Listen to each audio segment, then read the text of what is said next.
Chief justice Yahya Afridi ने judicial commission का इजलास मंगल को तलब कर लिया। सुप्रीम कोर्ट में आईनी बेंचों के लिए जजों की नामजदगी और जुडिशल कमीशन के सेक्रेटेरिएट के क़याम पर गौर होगा। चीफ जस्टिस याहिया अफरीदी की ज़ेर सदारत इजलास में justice Mansoor Ali Shah, justice Mani Akhtar, justice Aminuddin शिरकत करेंगे। वफाकी वज़ीर क़ानून आज़म नज़ीर तारर, अटॉर्नी जनरल मंसूर उस्मान अवान, नुमाइंदा Pakistan bar council Akhtar Hussain, senator Farooq H Naek, senator Shibli Faraz, रकीन कौमी असम्बली शेख आफ्ताब अहमद और उमर अयूब भी इजलास में शिरकत करेंगे। इजलास में खातून मेंबर रोशन खुर्शीद भी शरीक होंगी।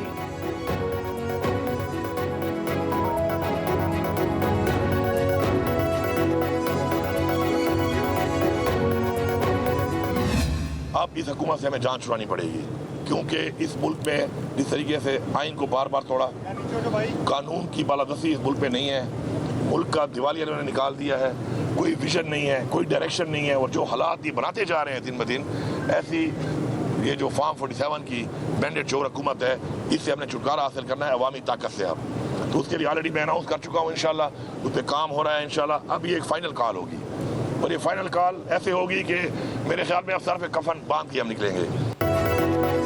अली अमीन गंडापुर की एक बार फिर इस्लामाबाद पर चढ़ाई की धमकी। कहते हैं पुरअमन रहकर बहुत मारे खा ली, अब हम फाइनल कॉल देंगे, सरों पर कफन बांध कर निकलेंगे, इस हुकूमत से जान छुड़ानी है। वज़ीर आला खैबर पख्तूनख्वा की बानी PTI से मुलाकात के बाद अडियाला जेल के बाहर मीडिया से गुफ्तगू। कहा कि जब तक आइन तोड़ने वालों को सजाए मौत नहीं मिलेगी, आइन टूटता रहेगा। जलसा मनसूख नहीं किया, मुकाम तब्दील किया है। 9 नवंबर को सवाबी में बड़ा इज्तिमा करेंगे। बानी से दोबारा नारवा सलूक रखा गया तो बर्दाश्त नहीं करेंगे। बुशरा बीबी की रिहाई में कोई किरदार अदा करूंगा तो खुद बताऊंगा।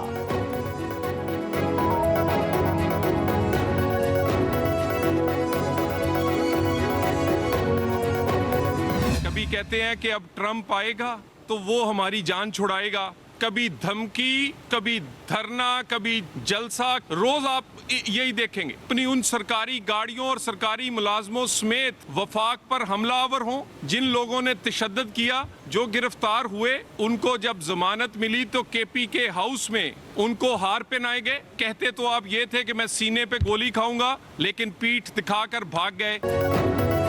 सीने पर गोली खाने के दावे करने वाले पीठ दिखाकर भाग गए। कभी धरना, कभी धमकी, कभी जलसा, बस यही आता है इनको। सेनेटर तलाल चौधरी की PTI पर तनकीद। मीडिया से गुफ्तगू करते हुए कहा, इलेक्शन PTI की मर्जी से नहीं, आइन के मुताबिक होंगे। ये 26वीं आईनी तरमीम को कहते थे कि रेड लाइन है, लेकिन तरमीम हुई, जरूरत हुई तो 126वीं आईनी तरमीम भी लाएंगे। कहा कि PTI वाले कहते हैं ट्रंप आएगा, वो हमें छुड़वाएगा। PTI में लाहौर ग्रुप कुछ और KP ग्रुप कुछ कहता है। खैबर पख्तूनख्वा हुकूमत आवाम के मसाइल पर तवज्जो नहीं दे रही।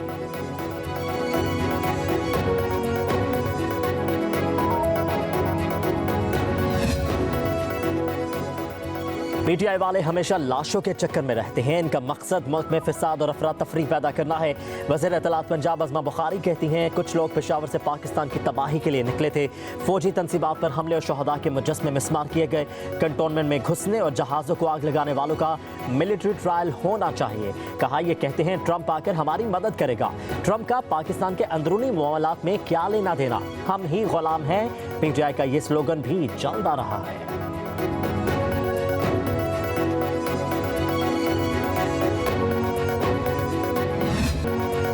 भारत से आने वाली हवाओं ने लाहौर में फिजाई आलूदगी के तमाम रिकॉर्ड तोड़ डाले। सुबह के औकात एयर क्वालिटी इंडेक्स 1067 तक जा पहुंचा। हवाओं की समत तब्दील होते ही एयर क्वालिटी इंडेक्स 184 हो गया। दोपहर के बाद दिल्ली दुनिया के आलूदा तरीन शहरों में पहले नंबर पर, जबकि लाहौर तीसरे नंबर पर आ गया। उधर ग्रीन लॉकडाउन समेत तमाम इक़दामात नाकाम हो गए। मोटरसाइकिल रिक्शा चलाने पर पाबंदी भी बेसूद साबित हुई। बारिश का भी कोई इम्कान नहीं। आलूदगी की सूरत हाल मजीद संगीन होने का खदशा है।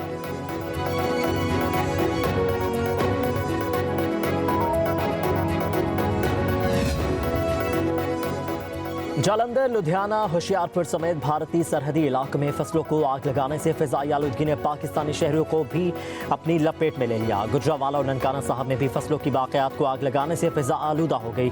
फिजाई आलूदगी से लाहौर और गिरदनवाह में सांस लेना भी दुश्वार।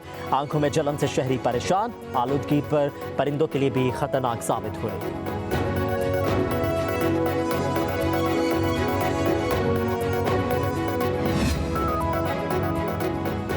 दिल में तूफान है लेकिन बहुत सी बातें नहीं कर सकता। नवाज शरीफ की अमेरिका में नून लीग के अहदेदारों से मुलाकात। कहा कि खैबर पख्तूनख्वा में 11 साल से पीटीआई की हुकूमत है, लेकिन सूबे के आवाम तालीम, इलाज और नौकरी के लिए लाहौर, कराची जाते हैं। रियासत मदीना के दावेदार का किरदार इसके बरक्स है। हजारा की मोटरवे हमने बनाई। तमाम तकलीफों से गुजरने के बावजूद पाकिस्तान का झंडा थाम कर खड़े हैं।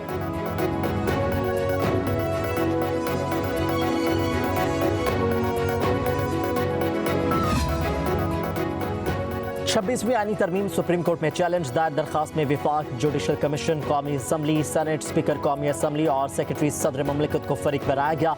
Lahore high court bar association की तरफ से तहरीक इंसाफ के रहनुमा हामिद खान ने आईनी दरखास्त दायर की। 26वीं आईनी तरमीम को गैर आईनी करार देने की इस्तदा। मौक़िफ़ इख्तियार किया। आईनी दरखास्त के ज़ेर अल्तवा होने तक जुडिशल कमीशन और दीगर फरीक़ैन को इक़दामात से रोक दिया जाए।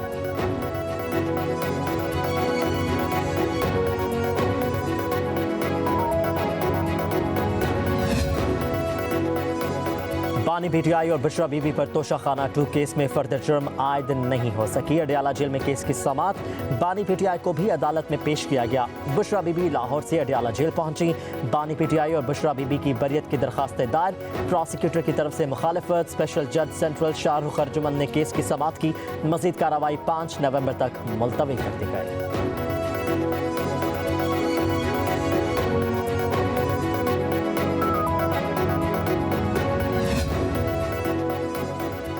FIA बुशरा बीबी की जमानत मनसूख कराने के लिए मुतहरिक। हाई कोर्ट से जमानत मंजूरी के खिलाफ सुप्रीम कोर्ट में दरखास्त।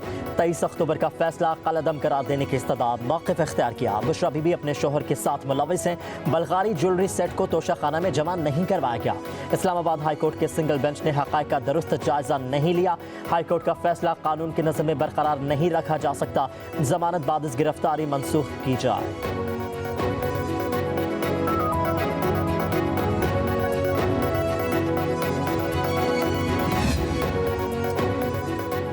मशहूर इत्तलात खैबर पख्तूनख्वा बैरिस्टर सैफ के इस्टेब्लिशमेंट से राब्तों की तरदीद। कहते हैं जो लोग जमहूरियत को दोबारा अपनी राह पर ला सकते हैं, पीटीआई उनसे राब्ते में है। कोशिश है इस्टेब्लिशमेंट समेत तमाम फरीक़ैन से पीटीआई की अंडरस्टैंडिंग हो। बानी पीटीआई और दीगर रहनुमाओं की रिहाई के लिए सब कुछ कर रहे हैं।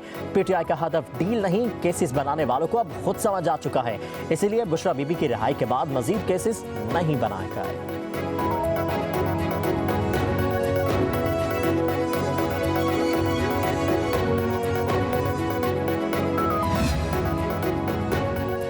टैक्स अहदाफ पूरा करने में एफबीआर की नाकामी। IMF ने शॉर्टफॉल पूरा करने के लिए मिनी बजट का मुतालबा कर दिया। वर्चुअल बातचीत के दौरान एफबीआर की टैक्स अहदाफ पर नजरसानी की दरखास्त मुस्तरद।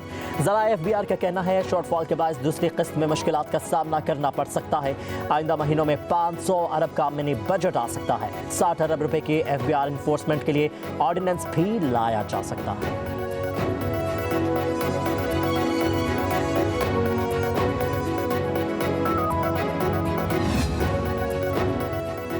वज़ीर आला पंजाब मरियम नवाज से इटली की सफ़ीर की मुलाकात। सयाहत, टेक्सटाइल, लेदर, मार्बल, कारपेट्स और दीगर शोबों में ताउन के फ़रोग़ पर तबादला ख्याल। मार्लिना आर्मेलेन लाहौरियों की जिंदा दिली और मेज़बानी की मुख्तलिफ। इटली की चकवाल में जैतून की काश्त मज़ीद बढ़ाने की पेशकश। पंजाब में लाइफ स्टॉक और डेयरी प्रोजेक्ट में इटालियन इन्वेस्टमेंट पर इत्तफाक। मरियम नवाज ने कहा पाकिस्तान और इटली के बाहमी रवाबित को सूदमंद मुआशी ताल्लुकात में तब्दील किया जाए। अतालवी सरमाकार पंजाब आए, हर मुमकिन सहूलत देंगे। अतालवी सफ़ीर ने कहा पाकिस्तान खास तौर पर लाहौर आना बहुत अच्छा लगा। मनफी इमेज के झूठे प्रोपेगेंडे के बिल्कुल बरक्स पाकिस्तान शानदार मुल्क है। सकाफत, सयाहत और तिजारत के शोबों में ताउन को मजीद फरोग दिया जाएगा।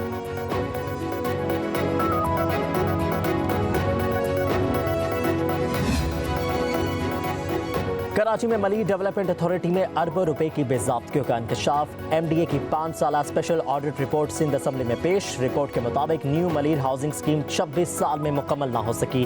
तेसर टाउन 18 साल के बाद भी नामुकम्मल।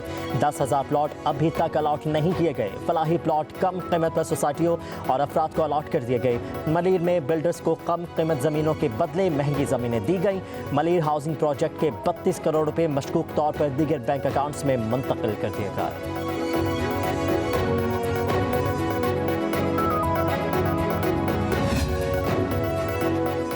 9 मई को जलाओ घिराव के मुकदमात में बड़ी पेशरफ। लाहौर की इंसदादी दहशतगर्दी अदालत ने मुराद सईद, हमाद अजहर, मियां असलम इकबाल, जुबैर नयाजी, वासिक कयूम अब्बासी समेत मुताबिद PTI रहनुमा के नाकाबिले जमानत वारंट गिरफ्तारी जारी कर दिए। अदालत का मुलजिमों को 7 नवंबर तक गिरफ्तार करके पेश करने का हुक्म।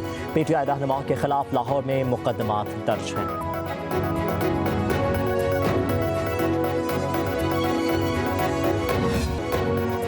कोटदू में नवी थल डेजर्ट जीप रैली की तैयारियां। इवेंट 7 से 10 नवंबर तक जारी रहेगा। 100 से ज्यादा मर्द और ख्वातीन ड्राइवर्स 13 मुख्तलिफ कैटेगरीज में जौहर दिखाएंगे। पहली मरतबा गैर मुल्की ड्राइवर जीप रैली में नजर आएंगे। मुजफ्फरगढ़, कोटदू और लिया के अजला में 100 से ज्यादा किलोमीटर का ट्रैक तैयार किया जा रहा है।